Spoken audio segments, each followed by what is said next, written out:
Hello. Welcome to 80s Nerdgasm. I'm your host, I guess, Will. Today we're going to be talking about, the best movies of 1980, the year 1980, not the decade, the 1980s. We're going to do every year.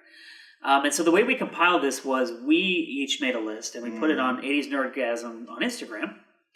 And then we solicited opinions from people who follow us. What are your favorite movies in 1980? We got a ton of lists in response to that.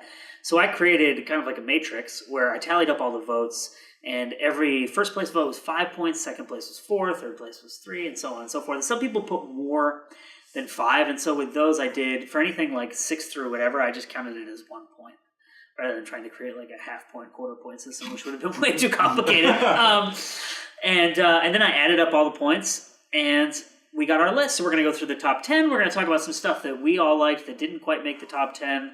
And just kind of discuss each movie as we go through it, basically. And hopefully you enjoy it. Subscribe if you like it. You can comment. You can like. You can... What's the down thumb? Dislike? I was going to say unlike, but that's not a... Yeah. Do the other one, the up thumb. Do the thumbs up thing, yeah. If you're not following us on Instagram, go follow us there. We've already started posting lists for 1981, so you can give your opinion on that.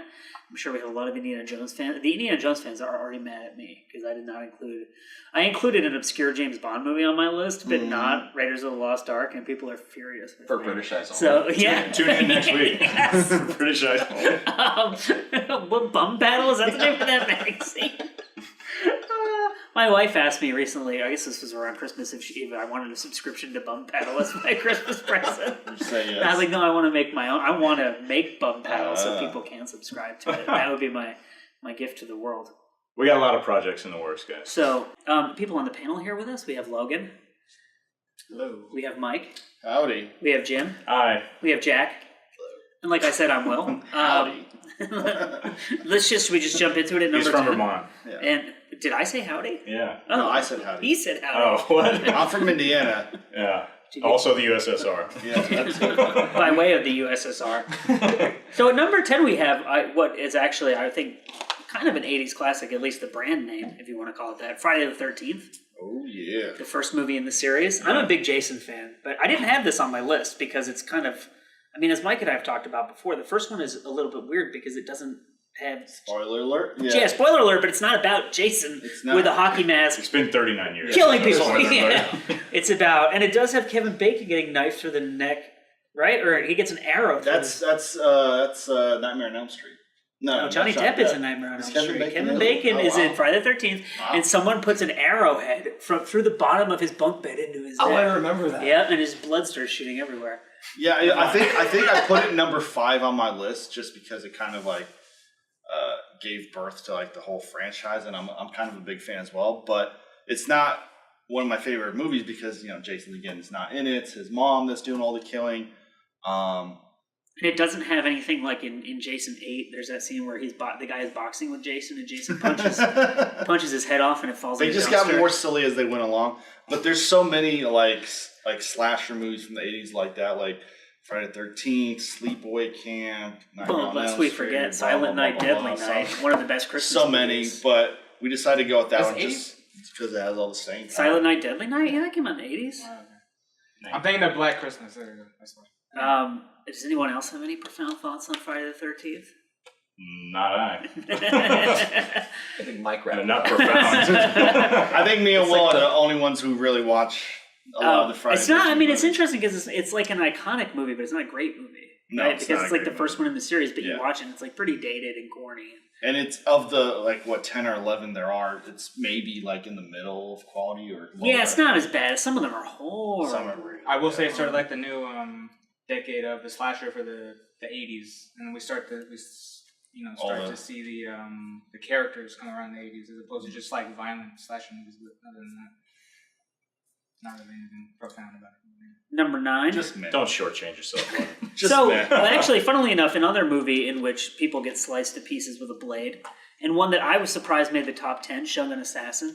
Nice. Which you had on your list too, right? Did you? No, I had it on my list. But I just watched Lone Wolf and Cub. But anyway, and me mentioning it cause people to come out of the woodwork, I think, and be like, I "Oh love my it when god, that I love happens. that movie!" Yeah, I've never seen it, so I can't really. so Jack and Logan and I saw it at the New Beverly with Snake and Eagle Shadow, which is a Jackie Chan movie.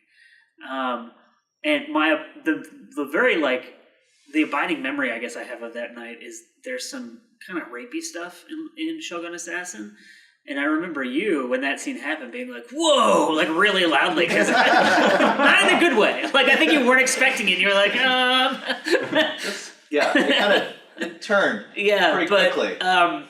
You want to talk about that Shogun Assassin? Well, what I'll it just is? talk about it's basically a re-edit of Lone Wolf and Cub 1 and 2, and they took the best parts of 1 and the best parts of 2, mainly 2 because there's some awesome fight sequences in that movie, and mashed them together, and we get Shogun Assassin, and there's like an English dub of it. So we have with the voiceover, which is like the thing that people love about it, right? Which has been it's just ridiculous because the Japanese ones are not so ridiculously funny and no, they're serious, like kind of like serious. grindhousey, like. But the Shogun Assassin is so bloody and so violent. And if you don't know anything about the movie, one of the central conceits of it is that this Ronin, this wandering samurai, has a kid in like a custom-made, kind of like a indestructible stroller that by the way. shoots like knives out of it, It's machine gun bullets, or it's bullets. I don't even know where they get the bullets. The final scene in the movie is just like arterial spray chaos of just like blood flying everywhere. I'm sorry for moving the mic. I just didn't want it bouncing between our two tables. Pipe down, Mike.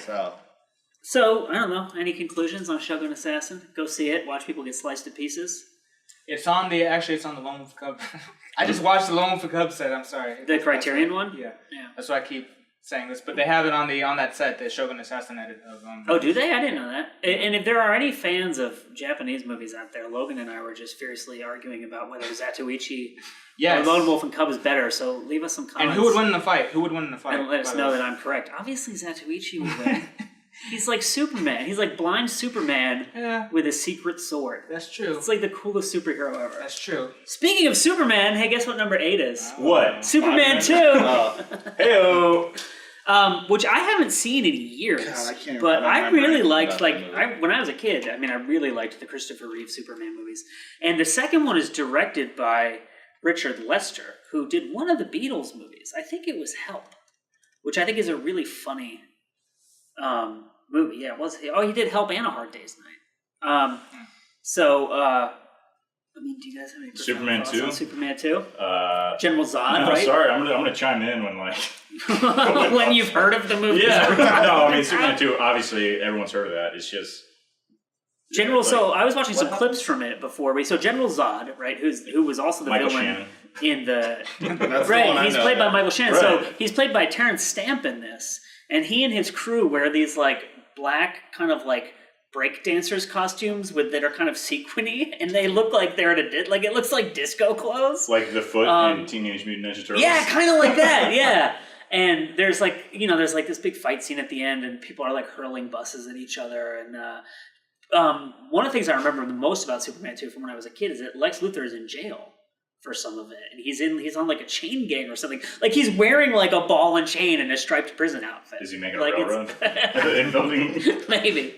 It's a very silly movie, but I think it's a much beloved sequel, and it was a big hit too. It made a lot of money when it came out, and everyone loved Christopher Reeve as Superman, right?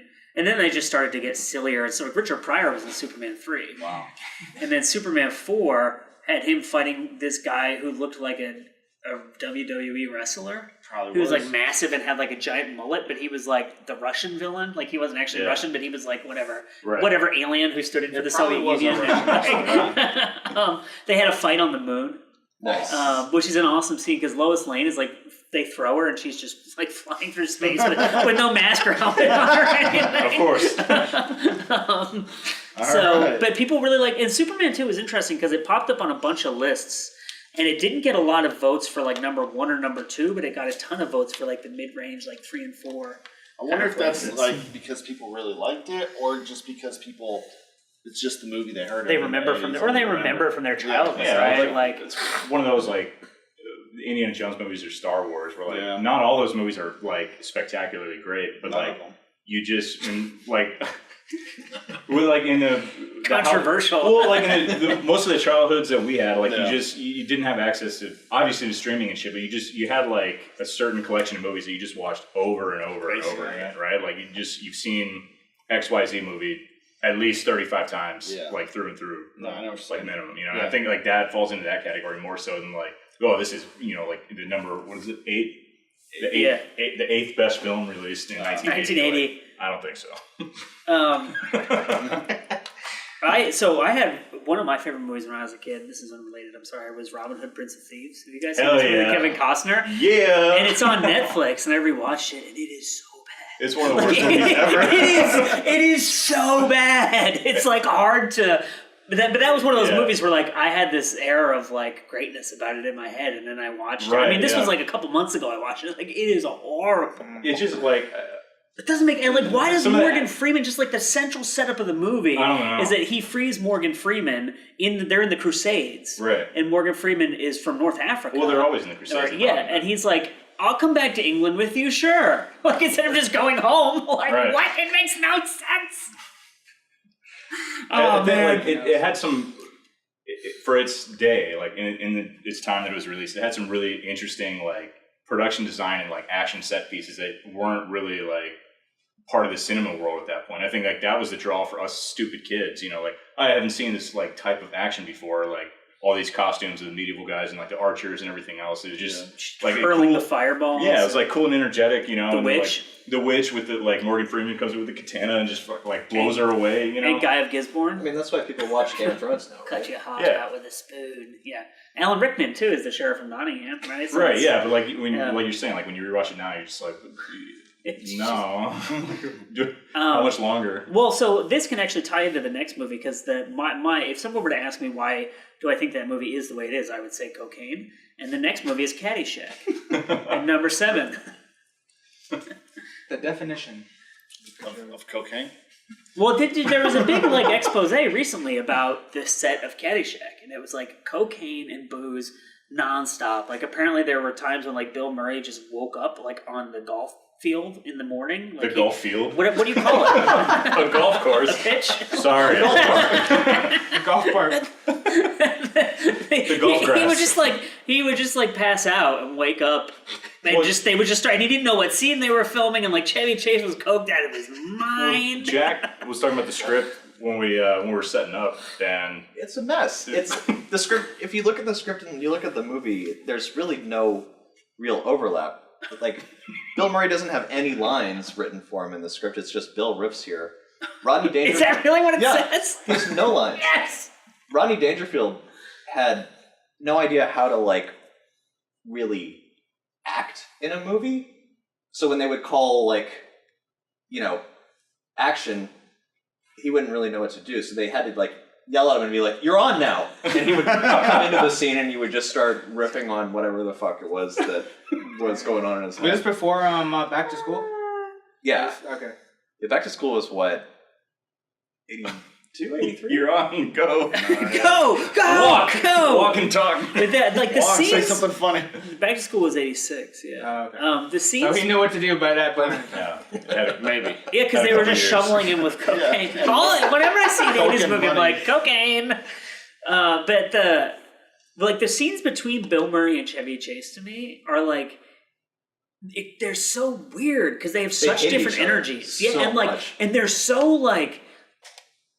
It's hard to describe. Like, their styles of acting are so like off of one another that it's like surreal to watch. It's like they're in different movies. It's like one of them's like actually a good comedian. Which one? I like Chevy Chase when he's out of his mind. Like in those 80s movies when he's just like, well, as a human being, he's insane. Yeah, but his performances in those movies, like now I feel like it's almost like you're watching him imitate who he was in the 80s. Yeah. And there's that movie with Goldie Hawn. Have you seen that movie? I can't remember the name of it. It's Chevy Chase and Goldie Hawn. I think it takes place in San Francisco. And someone who I knew, this was like years ago, who had lived in San Francisco in the 80s and had somehow been around the production of that movie, said that they set up certain scenes, like the blocking and the camera work and stuff, so that Chevy Chase could go off camera, do a bump, and then come like back into the scene. Bullshit. I don't believe that. Somebody told me. Maybe it's true. It's Chevy, so maybe. What do you It's the guys have 80s. any profound wisdom on Caddyshack? I barely remember it. I just remember the scene in the concession stand where what's the whole thing with that? There was a whole The baby Ruth in the pool. Yeah, I remember Yeah. that part. Is that what you're talking about? No, it's just the whole thing around the concession stand with the teenager and like what was that part? Wasn't that in the movie? Am I tripping up? I can't think of what you're talking about. There's a lot of cocaine from before we filmed this. Yeah, because I can afford that. You stole it. Sorry, I'm drawing a blank. Big time. Wasn't there like this whole thing in the there's a concession stand or am I thinking of a Let's different movie? Google it. Are you talking about in Our the friend movie or Google like knows in the everything. movie? Yeah, In the making of the movie, they had a concession stand on the I set. don't remember the movie. I remember watching it. I watched No, it I'm talking about like. Well, are I mean, you it's talking about on something a- in the movie or like some thing that happened while they're filming I the was scene. talking about something in the Yeah, movie. we're all Never good. mind. I think Logan's just making up his own. You'll movie get at this nothing point. and like it. Is that what you're talking about? I don't know. Just disregard this Spalding statement. wants to eat Yeah. everything at the food shack, but Judge Smales will have none of it. We'll see. Maybe it's been a while. It has been a while. Like the Stained song. It's been a while. Yes. So, next up, a movie from one of Mike's favorite filmmakers. Oh yeah. And actually a movie that surprised me that it not only made the top 10, but made it up this high, The Fog. Oh yeah. Which Danny had on. Danny is not here. He's one of the people who submitted a list to us, but he lives in New York City, unfortunately. But he did say on his list, The Fog, in parentheses, yes, that John Carpenter movie, Fight Me, or something like that. Yeah. Well, so I really liked The Fog. But Fog's they fun. remade The Fog, but that's Very shittily. right. But that's different from The Mist, right? Because The Mist is Mist not is different. Yeah, Mist yeah. is a Stephen It's a King Stephen King, yeah. novella.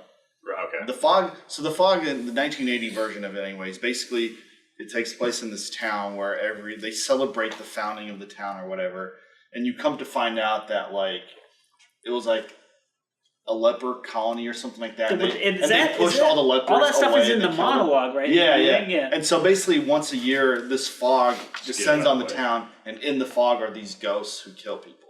Well, That's supposedly basically the like story leper ghosts? was... They're like I don't know. pirates. They're pirates. Yeah. But supposedly course, the yeah. story was that they made the movie and it was too short. It was like 5 minutes too short or 10 minutes too short or Yeah. something. So John Carpenter wrote the monologue that explains the whole mythology of the story and just had like an old man at a Telling- fire on the beach with these kids telling them the story, and that's how the movie opens. It's And like that's how they it added opened like 6 before or that. 7 minutes. I don't know, but it's like It just starts like there's no myth, you don't I guess you don't know like the myth of the fog. It and just you like find it out just happens. because Yeah. as time goes on, you find out. I didn't know that. So basically, basically he's telling a ghost story to kids around a campfire. He finishes, and it kind of like the camera rises, Like Schindler's List. Yeah, and then it's like boom, and then you go in the story, and it's like, and then about 10 minutes later, you're like, what was the point of that scene? Like, what? It doesn't. It's fit not with the related to movie, any. yeah. That guy doesn't You show never up see again. anybody You never of see those those again. kids again. Right, like right. So it's clearly, But- but that movie's like the atmosphere is fun. It's just like a fun it's movie. like It's not an a great old- horror. It film, reminds but- me of like Universal monster Yeah. movies or like Hammer films, like those old British like Sherlock Holmes and like those types of things, like Hound of the Very young Baskervilles. Jamie Lee Like Curtis it's, and- I would say it's more of like a creepy ghost story than it is like a horror. I think the thing with The Fog is you tell people it's a horror movie and they know that John Carpenter, Yeah. the Thing is a very violent, scary movie. I think they expect a certain thing of it. And obviously he did Halloween, right, which is Yeah. very violent. And it's not like that No. at all. No.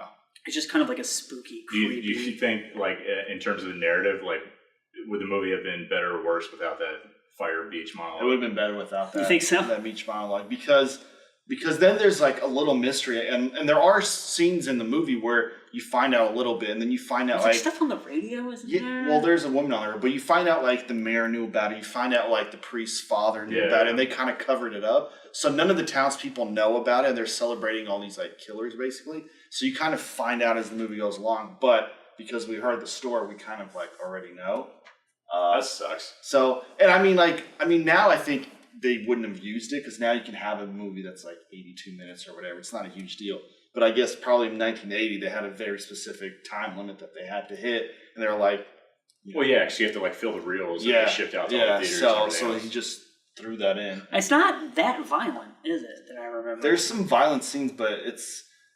I mean, maybe it was violent for the time, but Like, I like, mean, if- Halloween came out like a well, couple years Halloween earlier and was more violent. Halloween's really not that violent. But It's it's really more not. violent than The Fog, it's- isn't It's it? hardly... I don't think it is actually. You don't more think so? violent. Mm-mm. The body counts in Halloween is only like 5, right? And you But it's- see like isn't it- one maybe Yeah. get killed. Which person? The boyfriend, I think you kind of see him like kind of get stabbed. The guy that he lifts up, right? Yeah. But I don't like. There's almost no blood in it. It's more about Nightmare on the Elm Street is tone. violence. Nightmare on Elm Yeah. Street. More It's about the really score. good. It's the score and the tone and the mood of it. But the fog isn't that In which same Halloween movie does he hit someone in the head with a trowel? That's not Halloween the first one. X2O with No, it's Exhibit. not. I've never seen that movie. thing. Nobody's seeing it. I saw it. Exhibit saw it. It was shitty. Exhibit didn't watch that. He took his check. He got some He coke. watched and the it was done. Exhibit cut. They did like another cut just for him. They gave him more They screen time. edited in the scene from 8 Mile where he's doing a rap battle with Eminem Yeah, at the food truck in the plant in Detroit. That movie was shit. One No, day, the one day. fog's fun. Check it out. It's a quick watch. Anyone else have anything to say about the fog? No, sorry. Any profound Anyone wisdom? else? I've seen never it. seen it. Jim is like, can we Go get see to it. where's Robert De Niro? It's not nearly as depressing as The Mist. Well, so Yeah, that's a really. I mean, we don't have to get into it 'cause it's not 80s, but yeah. that's a way fucked ending. so we're halfway through now, Let's do it. and we're pivoting to a completely different type of movie, Airplane. Nice. Back to the cocaine. I mean, I really like movies like this, and I feel like there was a huge void in the marketplace for them for a long time. I feel like Leslie Nielsen and like the Airplane movies kind of set the bar unbelievably too high, And Naked Gun. right. But I'm saying like there was that like like they came onto the scene like that, and I don't think there was. I mean, like in the '90s, I guess all the SNL like Wayne's World was good and stuff like that, but in terms of like really just like the Roger Corman type, let's just produce this for as little as money as possible, but it's going to be hilarious just because like the style of the jokes, Mm-hmm. It was Leslie Nielsen's first comedic role. But yeah, he was like a serious actor, right? Before that, He yeah. played a villain. That was kind of his like. What was he in Mr. Magoo? what? You got Mr. Magoo? Oh, Wasn't that? Anyway, Airplane. Like Cut that out. later. I love Airplane because like I can't off the top of my head. I'm like there's probably examples, but I can't think of another movie that like is so forward and like not taking itself seriously as a movie. It's just like Just so. Well, and like, there's if so people want to know many. they're watching a movie, let's just like like flip it on here, like break the fourth wall and like There's do so all many like famous lines from that. right. You So, break all yeah. the rules on purpose just because nothing matters because Yeah. it's gonna like it made a shitload of money. Surely Right. you can't be serious. excuse me, sir. I speak jive. Like the guy trying to shave in the bathroom when they're like, where's that Airplane 2 when they're coming back? down Jim to Earth? knows his airplane movies. Airplane 2. They go I think into it's an space. outtake from I'm Airplane going to 2. defer to Jim because I saw that movie maybe like 25 years ago. I saw that movie when I was a kid, and I thought it was like the funniest thing ever. And then I rewatched it not too long ago, and I still really liked Yeah, it. it It's holds just up. ridiculous. Just yeah. because like it's just they don't care about like continuity or like any kind of like writing continuity or realism or like logical choices that characters make. It's just Those kind of comedies hold up pretty well. Yeah. I'm also a really big fan of just like rank stupidity. And like the idea that something doesn't Look at even me. like it doesn't even have to be funny. It just has to be stupid. He's like looking at me the whole time. I do some smart should have got that stuff. in a wide shot. I do some smart things every It's now like and a then. halo of Yeah. stupidity going around you. I mean, you gotta be good at something. And so no concluding thoughts on Airplane. It's good. It's good. It's funny. It stands the test of time. If you haven't seen it, And there's a reason why it's in the top half of the list. so and we'll continuing with the comedies then. Blues Brothers at number 4. Yeah. A lot of people petitioned to have this at number 1, but it didn't get the votes. I think I mean, I think I had it 5 on my list. And I didn't have in it hindsight, I anywhere on probably my would have put list. it up higher. It's really weird, but for some reason it feels like when I think Blues Brothers, I feel like a 90s movie, right? because Well, you're thinking they- of Blues Brothers 2000. With John Probably. Goodman, right? Oh man. Yeah. No, I'm thinking of Dan Aykroyd and Jim Belushi. I just have my decades wrong.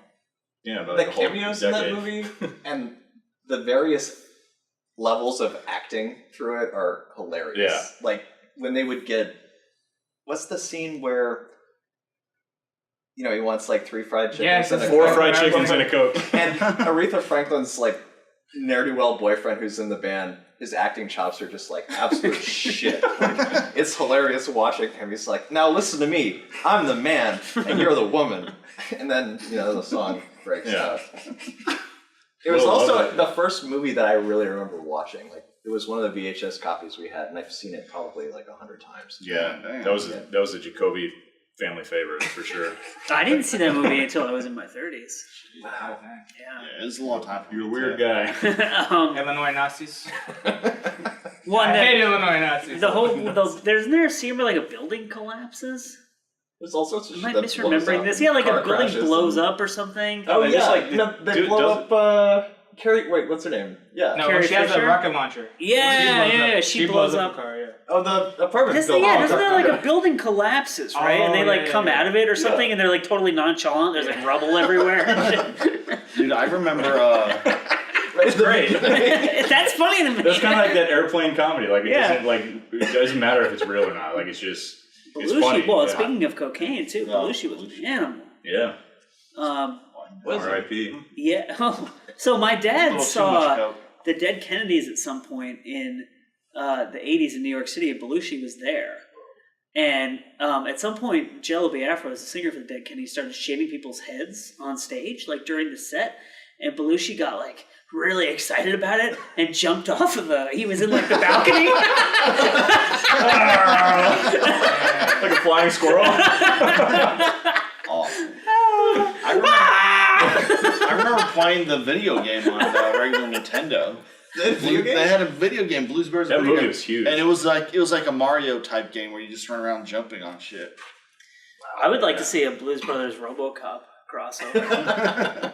Where they team up. Where like in the scene where in RoboCop where he goes, "Your move, creep," and like someone's just like playing the harmonica in the background in the Blues Brothers Like suit. looking over his sunglasses. Yeah.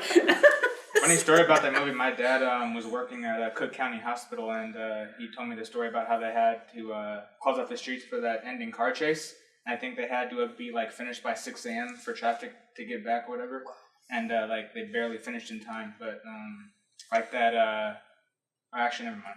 Anyway, that's pretty much. I'm waiting for the punchline. There's no punchline. A funny story. They were filming on the street. That's about it. My dad saw it. That's And about then it. they finished. Is he in the background? Is he in the background of the movie somewhere? No. Well, you know, God damn. another interesting thing that like sort of connects us all to that movie is we all went to the same film school at the same time.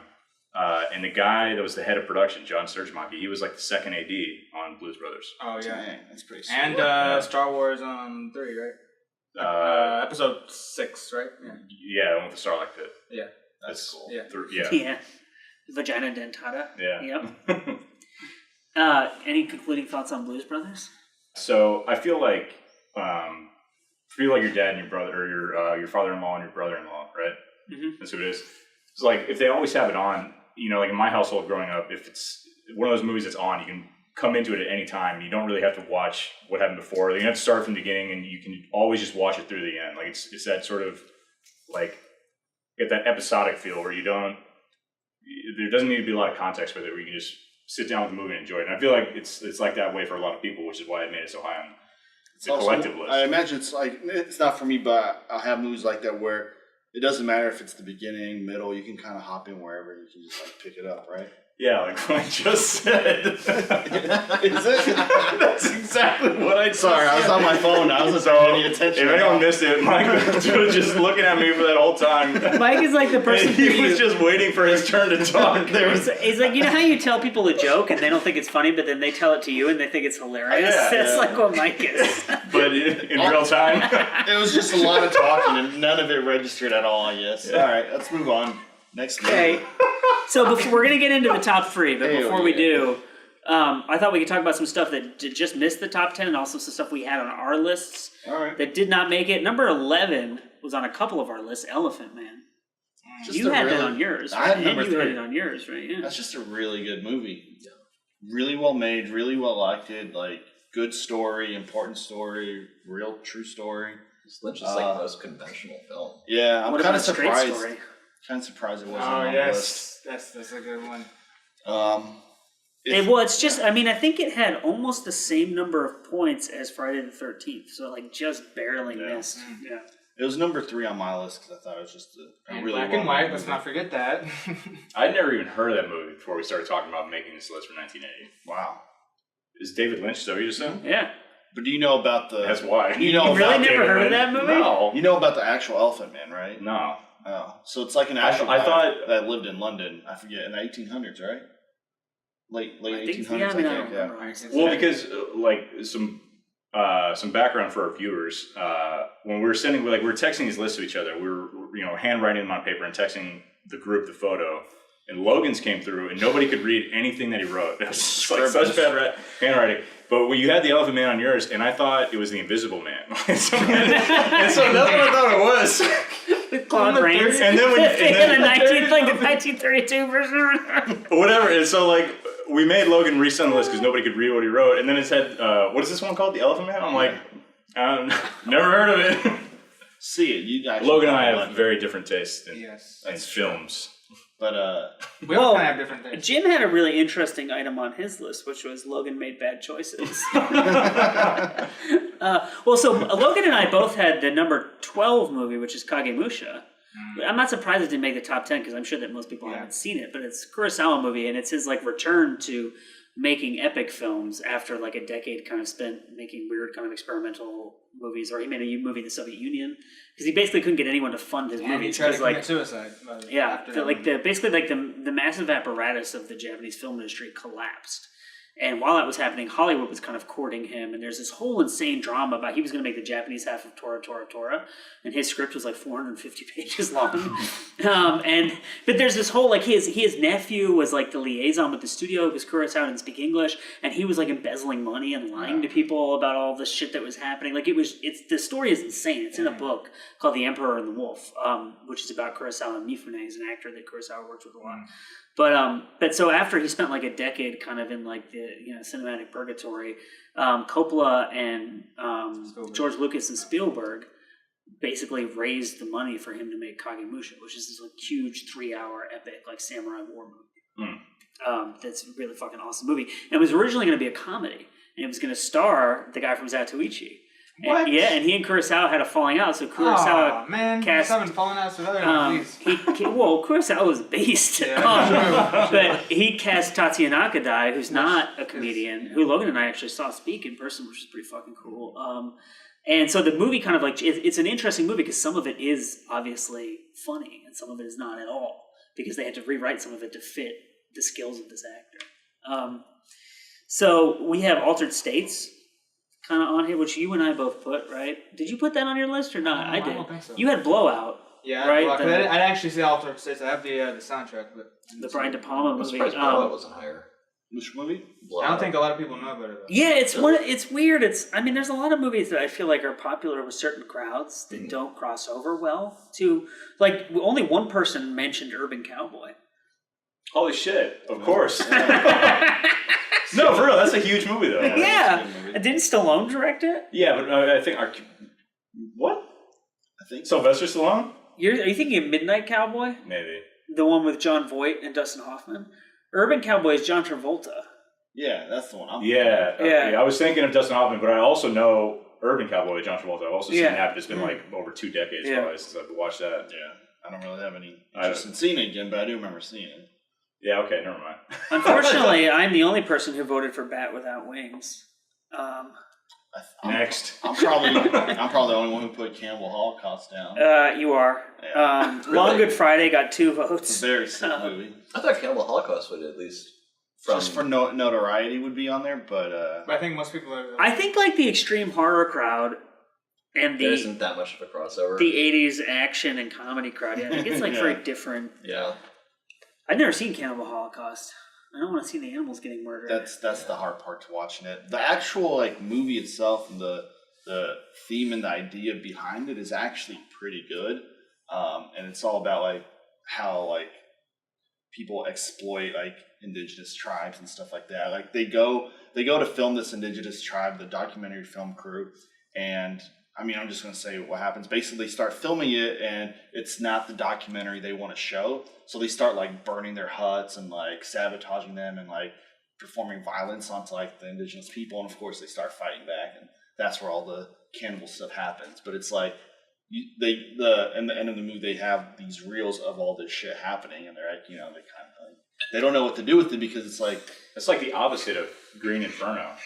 Green Inferno's a piece of shit. Yeah, it's totally a shit movie, but it's just whatever. They go down to to research these tribes, but they're activists and they're chaining themselves to trees to stop corporations cutting down like the rainforest, and then it's completely. so instead of like they're trying to save like the environment down there and shit, but then they get captured and eaten anyways. That's why the Kale Hospital was actually good because like yes, like them being eaten is terrible, but they were really bad people. Like they were doing really shitty shit. It's like they like grew like I think they killed like their animals. They killed people. They like let people drown. Like they were actively like sabotaging them. Yeah, so Mike loves this movie. And I don't love it. I just thought it was, of those movies. I have to mention really quickly, and then two more movies that got first place votes because I don't want to leave any of those out. Flash Gordon, which I haven't seen since I was a kid. And it's a pretty terrible movie. Sorry for whoever. I feel like I'm supposed to like it for how much Mark Wahlberg and Ted like it in Ted. Like it's a whole part of their life, that movie. And they meet him. Yeah, what's the guy's name? I forget the actor who plays him.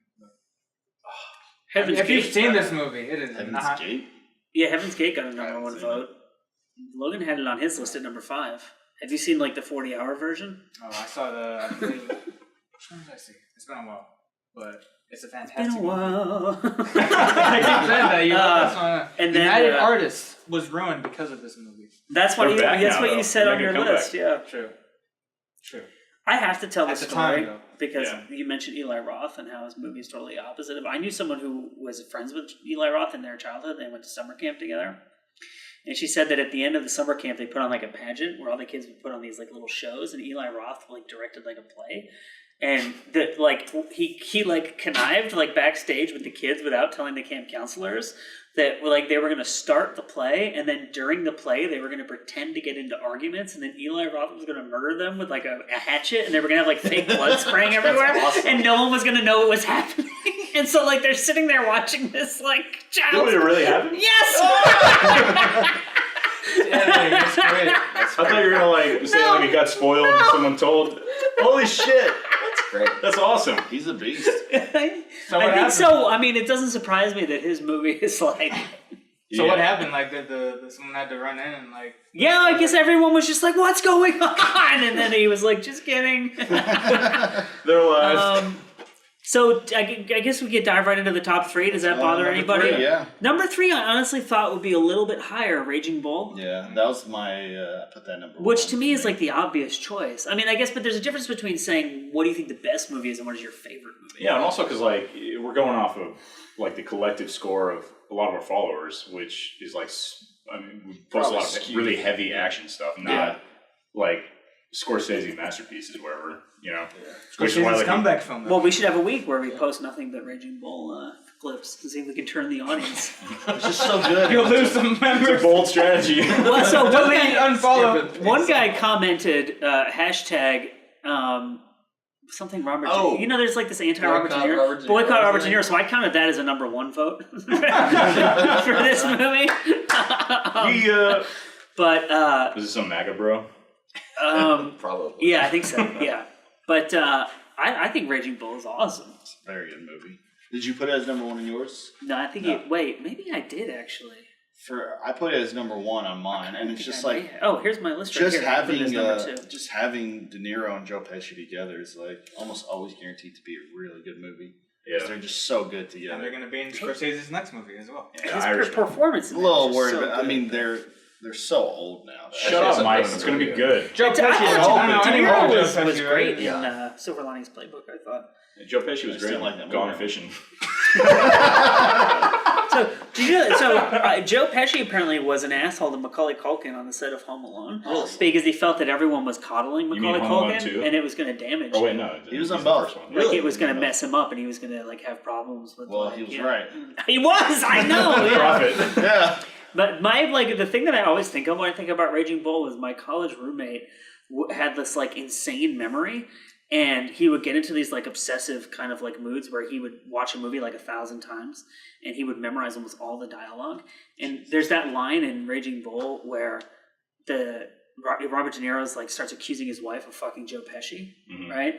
And she like has just had enough of it. She's like, "And his fucking cock's bigger than yours too." And he would just shout that line like over and over, like in the accent of the movie. Are you sure it wasn't you that you're talking about? I was just making up friends to cover his own. Will never had a college roommate. You live by I never went to yourself. college. I lived in the woods. So actually, the second movie on here is the movie that he memorized more than any other movie, which is The Shining. Which is a weird movie to me to think someone would memorize. I can't remember any super memorable. I used to have.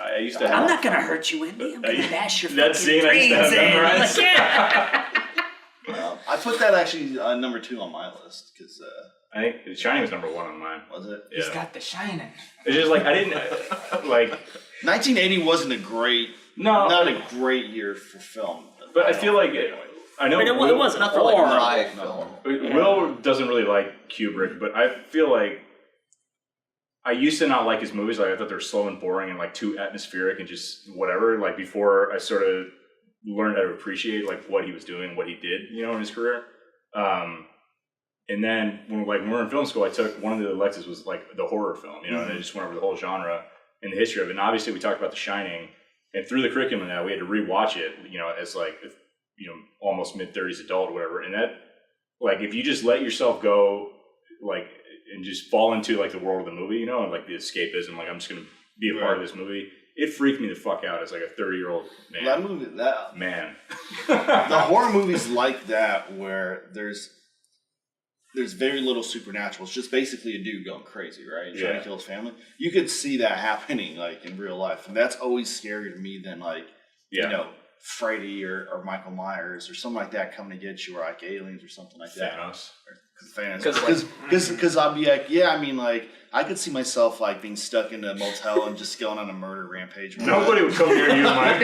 Well, they couldn't get out. Murderer? Yeah, they couldn't get out of the hotel, and I would just be like, there's nothing to watch on TV. So no one accepted an invitation from Mike to go to a hotel in the middle of the winter. So I got a new cabin. Team building exercise weekend. Just grab an axe and go to town. I loved The Shining I saw it when I was like 18 or 19, and I loved it. And then I saw it again not too long ago, and I just couldn't stop laughing. Not like it's a bad movie, but like Jack Nicholson is clearly insane. He plays it from the beginning, and so to me, it's almost like a comedy about this woman who doesn't know her husband is insane, and then she gets trapped with him at this hotel, and she goes insane because he's already insane. Well, and gonna kill her. That's why Stephen King hates it so much. Right, because he said there's no arc, right? Yeah, from the first line of Jack Nicholson's dialogue, you know that he's doing that thing that he always does. Yeah, well, man. Speaking of coke. That's why we took a little intermission. Yeah. Or just like Chevy Chase, you just curve off camera to do a bump and walk back into the set. We cut to another shot, Will disappears real quick. Yeah. Footage not found, is that what you said? Yeah, exactly, yeah. Does anyone else have profound thoughts on the Poor Shelley Duvall. Yeah. Yeah. What is the bunny guy like sucking dick at the end? You gotta just mention that. There's a lot of them, like those. Totally. Are those hallucinations or nightmares, whatever those are? That whole series of stuff is awesome. Is that like woman in the bathtub. Oh yeah, right. Because he's in the picture at the end. Yeah. One thing that scared me was that. Well, but then what's that about? Have you guys seen the documentary about all the theories? Yeah. So what are the prevailing theories about how he's in the picture? He's like stuck. They didn't talk about that. Like the hotel is purgatory, and he's stuck there. It wasn't about that. It was about like what Kubrick meant the hotel to represent in real life society. And like some people thought it was like the pyramids, because like the shape of the overlook is literally like the pyramids of Giza. If you freeze frame it at the exact, like the only frame where you can like sort of get rid of everything else, like there's pyramids right there. And then the other one was like the just like the downfall of the Native American society, like once the white man moved in, like that was another like huge popular theory or whatever. And then I forgot the rest of them. Like, I mean, the movie, like it's weird because they have like, I'm talking about the documentary now, Room 237.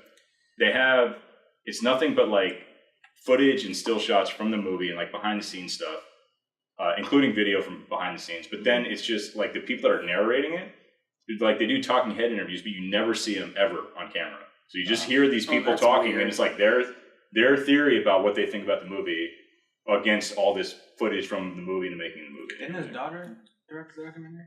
Or Kubrick's daughter? Yeah. I don't know. I'm pretty sure. Or are you thinking of how Coppola's wife did Hearts of Darkness? No. She shot the footage for him. I think someone else directed. She recorded all this. Someone related to Kubrick. Whoa. I don't know.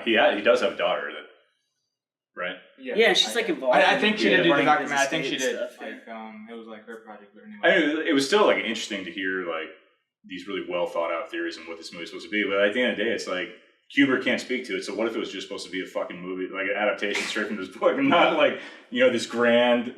Sometimes a movie's just a movie. It doesn't have to mean like a million different things. Well, but he was very obsessive. Yeah, about, so because it was Kubrick and because of his career and like his body of work, like I think that's what drives like that entire feature-length documentary to get made. It's like there has to be some deeper meaning. It's because it's Stanley Kubrick, and it's not just. He was also more than once changed the author's vision of a book to achieve his vision, right? Because Clockwork Orange, like Anthony Burgess, hated that movie because Kubrick leaves off the ending, which to the author is the whole point of the book.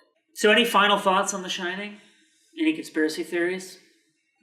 I think like I understand the criticism of like it's not an adaptation of what the hell is this character? Stephen King. Jack Torrance. Jack Torrance. It's not like it's not a good adaptation of the Jack Torrance character because of the grievances Stephen King has with it.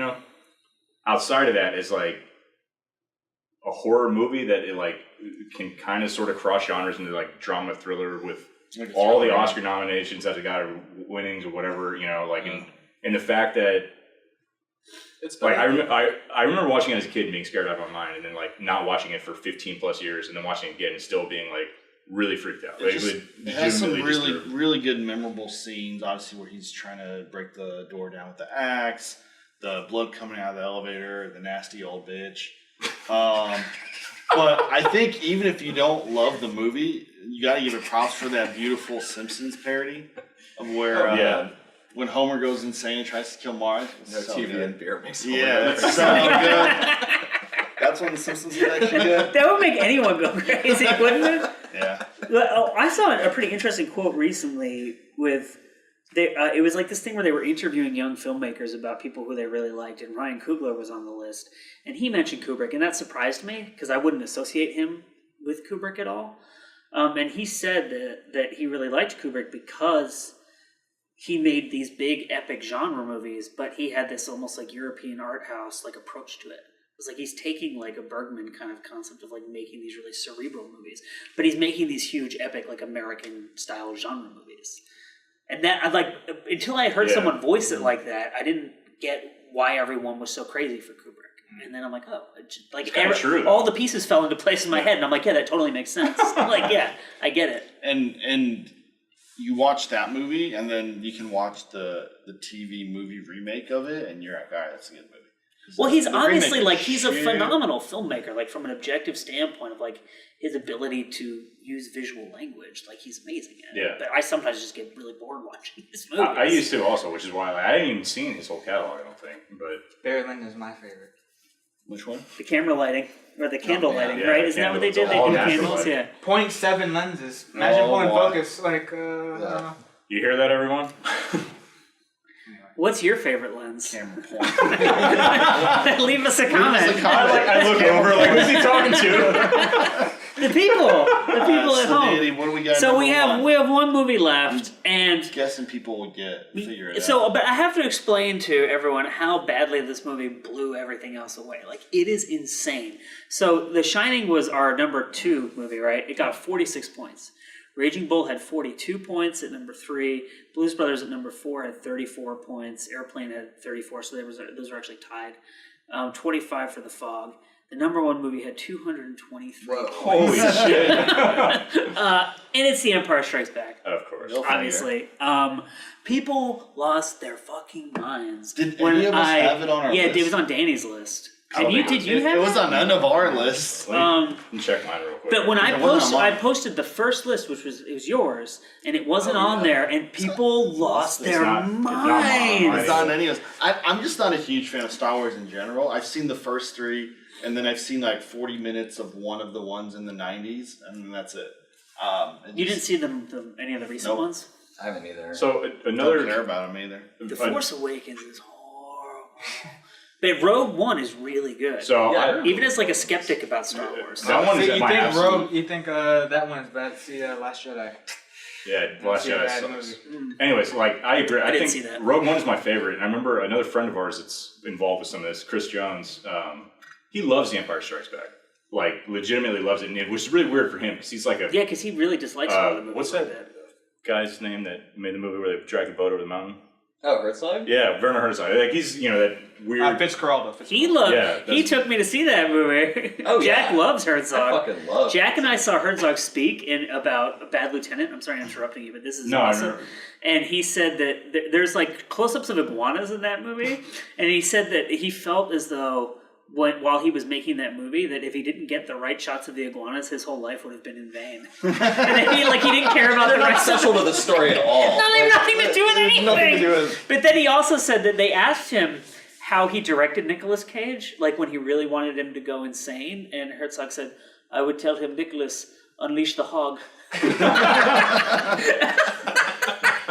Awesome. This is not related to Star Wars at all. So Chris loves Star Wars? Yeah, and like, I guess it doesn't mean a lot to the viewers, but like this guy is not like a Star Wars, like, franchise corporation type fan or whatever. And I was talking to him because I had watched, this is a couple months ago now, like probably November-ish. I had watched Rogue One and Empire Strikes Back in pretty quick succession, just randomly, like in the same week or something. And I knew he loved Empire Strikes Back, and I was testing him. I was like, dude, Empire Strikes Back is not even close to being as good as Rogue One. And it was just like... Oh, you're going to make those people mad too. That's what I truly feel. Anyway, it was like, he just like... It was like, fired off all these texts. You out of your mind. Like, all this stuff. And he's like, you have no idea what you're talking about. Like, all this stuff. I'm like, we're going to get some So I was a huge Star Wars fan in like middle school and high school. And then I kind of just stopped watching them a lot. And I've been watching them again because my nephew is old enough to like love Star Wars now. So when I go and visit my brother, we watch them. But tapping into my like fandom from when I was younger, the last scene in Rogue One is maybe the best Star Wars scene ever. Like that Darth Vader scene. Oh yeah. And it's not even really a scene. It's like 10 seconds long or whatever. But it's so fucking awesome. Have you guys seen this movie? No. Can I spoil it for you? No. I haven't seen it. No? Absolutely Okay, not. I'm not allowed to spoil it for you. Because I want to watch it. I'll show him because I have it. Nice. Yeah. But I think the thing about The Empire Strikes Back that really appeals to people is that it's like, it's dark, right? It has a lot of like the iconic moment, like it's, Luke, I am your father, like that's in Empire Strikes Back, and like the whole thing with Lando Calrissian. David Lynch was betraying. attached to it, wasn't he? There was, or Was he was. he? That was one of the names that was like. Oh, like he was a name they were considering at some point. Yeah, probably I wouldn't be surprised. Spielberg was there considering. No, I him, think but he there was like very close to. Well, because he was directing it. He was attached to like a lot of. There was Dune, right? Yeah, that he was, which was his big flop. Right, but he was like attached to a lot of, I think, like big projects, and then he kind of went off and did his own. Blue Velvet happened after Dune, right? Yeah, because Dune ruined him. Yeah, kind of. Yeah. Blue Velvet, he got money from Heineken. Fuck that shit! Ban Blue Ribbon! That's 80s. Jim has no idea what's happening. I've heard you say that exact line before, in that exact same delivery. Heineken. Dennis Hopper. Speaking of animals, Dennis Hopper is a beast.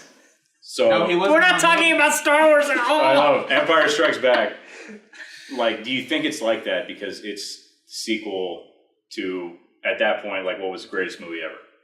I mean, Star Wars has such. I mean, part of it obviously is what Lucasfilm and Disney has done with the marketing, right? Where they just keep reselling it to you. Like, you can't get away from Star Wars. So, like, there are movies that you saw as kids that you love that just vanished from popular consciousness. That, like, you'll think about every now and again. But Star Wars is, like, always there. You can't escape it. It's not going anywhere. And there's, like, new ones coming out all the time. And, like...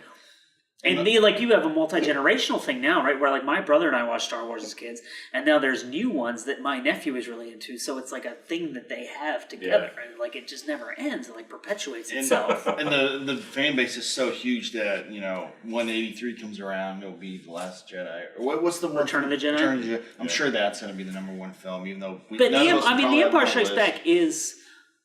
Is that the one with the? I think probably the best of the original trilogy. I think a lot of people would say it's the best Star Wars movie, and it is I really like that movie. I have a lot of like nostalgia associated with this stuff. And honestly, one of the reasons I didn't put it on my list was that I just assumed that everyone else would, and I thought it would be more interesting. You assumed, right? To diversify like my what I was putting on here, so we could see like a broader array of movies. Right. But I've always enjoyed that movie, and I never watch it. And I'm like, oh, this movie sucks. Yeah, I mean, it doesn't suck. Like, yeah, you're right. Like, it's a good movie for what means in that universe and everything. It's not like, not only is it good just for the Star Wars franchise, whatever, but it's, I don't know, man. Just Rogue One's so much better, guys. Come on. I also think So much hate. I'll take that shit to the grave. Irvin man. Kershner did a good job. We'll give him that. Another reason I think maybe Star Wars, and obviously we're going to see Indiana Jones, right? In 81 and whatever. That'll be number one. Is at the top of his list is that Star Wars has such a unique, I don't know, like ambiance, I guess, if you want to call it that, where, for me at least, every time I watch those movies, I remember loving them as kids. And I feel like there are a lot of movies that I love that it's not quite the same. Like, you don't put it in and immediately, like, be drawn back to. Right. And I think that that's one of the draws of Star Wars, is it always reminds you of how much you love it. Yeah, absolutely. So any conclusions? Especially the first two. It's really, Yeah, no, I mean, I actually liked, well, when I was a kid, I liked the Ewoks. Yeah. But then when I found out they were supposed to be Wookiees, but that was too logistically complex, I was like, man, that sucks. Can you imagine a fucking battle of Wookiees just going ham on people? That would have been awesome. Yeah. I don't even know what you're talking about right now. But Warwick Davis was an Ewok when he was like 12 or 15 or something. That was like one of his first movie roles. Who? Warwick Davis, who played I'm Willow. a leprechaun, me dear. He was the leprechaun. He was Willow. He's in Season 3 of Video. he's in Harry Potter. I haven't seen any of He's a little those. dude. It doesn't matter though. Anyway. Yeah. Sorry. With me, it's weird with me because I really like sci-fi movies, but I just don't like Star Wars. Never got into it. Well, you didn't see it till you were like 30, did you? No, I saw it when I was young. I saw it when I In was... Russia? No, I saw it when I was like 10, 11, 12 years old. Capitalism Wars. Just never got into The it. Bread Wars? Sorry, guys. So I just remembered this though. In defense of your Rogue One theory, our Amber, Theory. who is Mike, It's a fact, Yeah. Mike's former roommate Amber, who has been on some of our vinyl episodes before, is a huge Star Wars fan. Like, grew up a huge Star Wars fan. Her family's huge Star Wars fans. Like, she's like a vinyl copy of the score for the first Star Wars movie, and Rogue One is her favorite Star Wars movie too. Really? Yeah. And she's not someone who just like dips into the franchise. Yeah, Like, it's like like me. religion to her. Yeah. So I guess does anyone else have any final thoughts on Empire Strikes Back or this whole endeavor? I mean, it makes sense, but it's not on my list. Yeah. It's Sorry. a weird year as far as movies go. Some screwball comedies, some... Well, I mean, exploitation, I would assume some- all of these movies were made in the Yeah, 70s, yeah. right, or like 1979ish. Just released around So 1980. it's kind of like the tail end of the 70s, right? Yeah. That you're getting in 1980, Right. basically. Yeah. Yeah. Well, thanks for watching. Follow us on Instagram if you're not already. You probably are because we have way more followers there than we have on YouTube. And if you're not, how are you watching this? Yeah. Downloaded it illegally. Like it? Yeah. Comment. Subscribe, comment. If you hate Do you it, agree with the If you list? hate it, comment. Yeah. All my Rogue One peeps, let me hear you in the comments. It's gonna be like 3 people ardently defending Only you. one of them. Oh, it's all aliases of yours that you've plugged in under. I'll reply my own I'll give you comment. that. That was pretty awesome. So There you go. 1981 is coming soon. We've all done our lists already for 81, right? 81's Um, good. Mine James counts, is yeah. especially Right. interesting. Yeah. And then We'll have fun next we'll time. do just like 82, 3 83. You'll see it. 84. 85. Yeah. Wait, what's after Just that? we'll go through the whole 86. number list. 86. Were you born in 86? I was born in 86. It was a good In the year. USSR. Yep. So it's Hello, gonna be Russia. all Soviet movies. Stalker. When did that came out in 79, didn't it? Yeah. All right. Well, thanks for watching. Thanks Thanks, guys. everyone.